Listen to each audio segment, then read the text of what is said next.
हर हर महादेव। ओम नमः शिवाय। ओम सोम सोमाय नमः।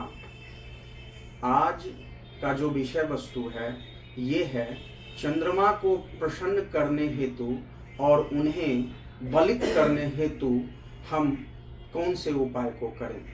जी हाँ प्रिय दर्शकों, आज हम बताएंगे मोती के बारे में।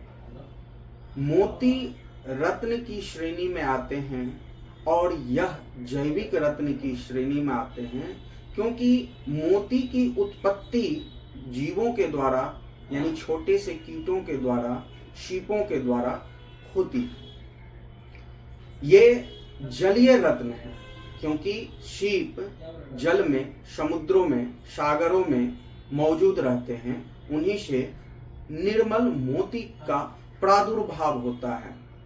आप मोती धारण करके चंद्रमा को अत्यंत प्रसन्न कर सकते हैं और चंद्रमा को बलित भी कर सकते हैं।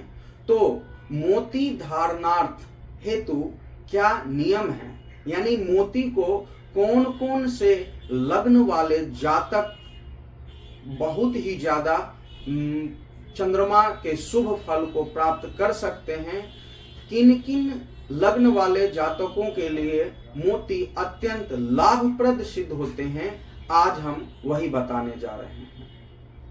देखिए, हम यहाँ पे आप लोगों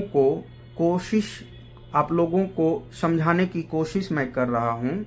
आशा है कि आप समझ पाएंगे। देखिए, किसी भी कुंडली में सर्वप्रथम प्रथम भाव के स्वामी, पंचम भाव के स्वामी और नवम भाव के स्वामी सदैव शुभ फल ही देने वाले होते हैं। तो हम बात करते हैं चंद्रमा की।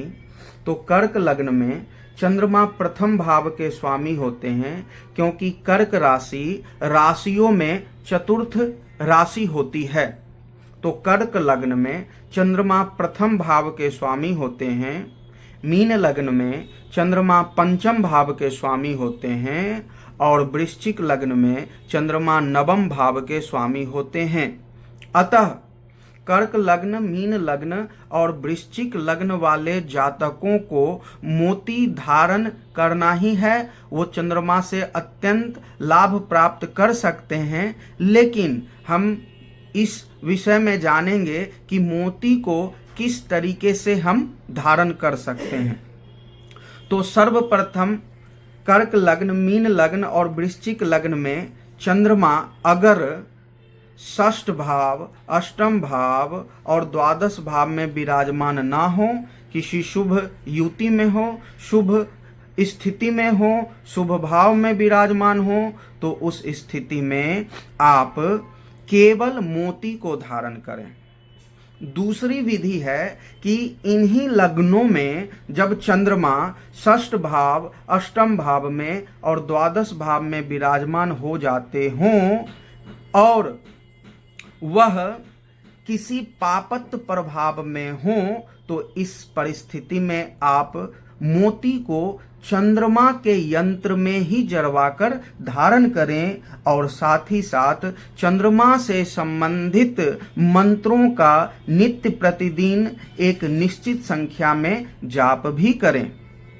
तृतीय विधि है कि कर्क लग्न, मीन लग्न और वृश्चिक लग्न में चंद्रमा कहीं भी सूर्य के द्वारा जब अस्त हो जाएं, अस्त का अर्थ होता है कि जब कोई ग्रह सूर्य के अत्यंत समीप चले जाते हैं तो वो ग्रह अस्त हो जाते हैं।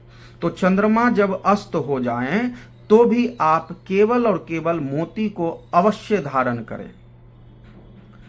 और चौथी स्थिति की बात करते हैं। चंद्रमा आठवें राशि अर्थात वृश्चिक राशि में नीच के हो जाते हैं। तो कर्क लग्न, मीन लग्न और वृश्चिक लग्न में अगर चंद्रमा नीच राशि के हो जाते हैं तो उस परिस्थिति में आप मोती को चंद्रमा के यंत्र में ही जलवा के धारण करें और साथ ही साथ चंद्रमा से संबंधित वस्तुओं का भी दान करें। तो आपने जाना कि मोती को आप किस परिस्थिति में धारण कर सकते हैं। इसके अलावे आप अगर मोती धारण करना चाहते हैं तो किसी ज्योतिष के परामर्श के संदर्भ में ज्योतिषीय परामर्श के साथ ही आप रत्न को धारण करें, चाहे वो मोती हो या अन्य किसी ग्रहों से संबंधित। एक बार अवश्य ज्योतिष से परामर्श लें। देखिए, हमारे जीवन पर चंद्रमा का बहुत ही अधिक प्रभाव है, क्योंकि सर्वप्रथम चंद्रमा कई चीजों के कारक होते हैं, लेकिन उनमें से सबसे प्रधान चीज मन होता है।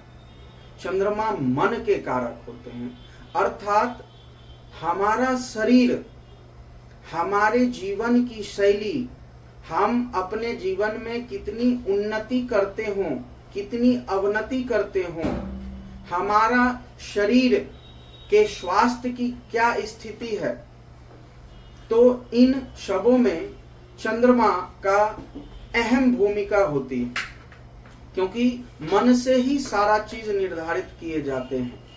अगर चंद्रमा आपके कुंडली में अशुभ स्थिति में हो तो आप मनोबल आपकी कमी होगी, आप अपने जीवन में अस्त व्यस्त हो जाइएगा, निर्णय नहीं ले पाइएगा। वहीं चंद्रमा आपकी कुंडली में उचित स्थान, शुभ स्थान में होते हैं तो आपके मन पे इसका शुभ प्रभाव पड़ता है और अपने कार्य को आप सुचारू रूप से करते हैं और अग्रसर होते हैं, तरक्की में रहते हैं।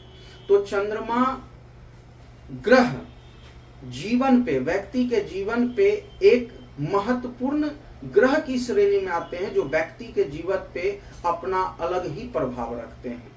इसके अलावा चंद्रमा शरीर में जो भी रसायन हैं, यानी हार्मोन्स, वो उसके कारक हैं। हमारे शरीर में चंद्रमा हार्मोन्स के कारण है, और हार्मोन्स यानी चंद्रमा के अशुद्ध होने पर चंद्रमा दूषित होते हैं, कुंडली में उसकी अशुभ स्थिति रहती है, तो हमारे शरीर के हार्मोन्स भी उससे प्रभावित होते हैं। इसके अलावा चंद्रमा माता के भी कारक होते हैं। शुभ स्थिति में माता का स्वास्थ्य उत्तम होता है, माता का स्नेह मिलता है, माता के सानिध्य में माता आपको बहुत ही ज्यादा जीवन में लाभ पहुंचाते हैं उनके द्वारा। अगर चंद्रमा अशुभ स्थिति में रहते हैं तो माता का स्वास्थ्य पे उसका असर पड़ता है, माता के प्रेम से वंचित हो सकते हैं आप, यानी माता के पक्ष में किसी न किसी चीजों से आप असंतुष्ट ही रहिएगा। इसके अलावे हम किस तरह का व्यापार कर रहे हैं, उसमें भी चंद्रमा की अहम भूमिका होती है, क्योंकि व्यापार में हमारे अगर मन काफी मजबूत हो, अच्छी स्थिति में हो, तो हम किसी भी व्यापार को सुचारू ढंग से कर सकते हैं। अर्थात 9 ग्रह में चंद्रमा की एक अहम भूमिका होती है जीवन पे। तो चंद्रमा को आपकी कुंडली में चंद्रमा अगर बहुत ही कमजोर अवस्था में हो, दूषित हो, तो निश्चित तौर पे आप चंद्रमा को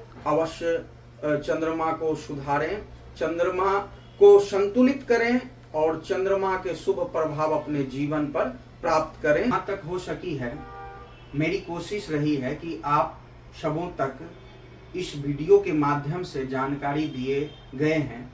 आशा है आप सबों को यह जानकारी अच्छे भी लगे होंगे।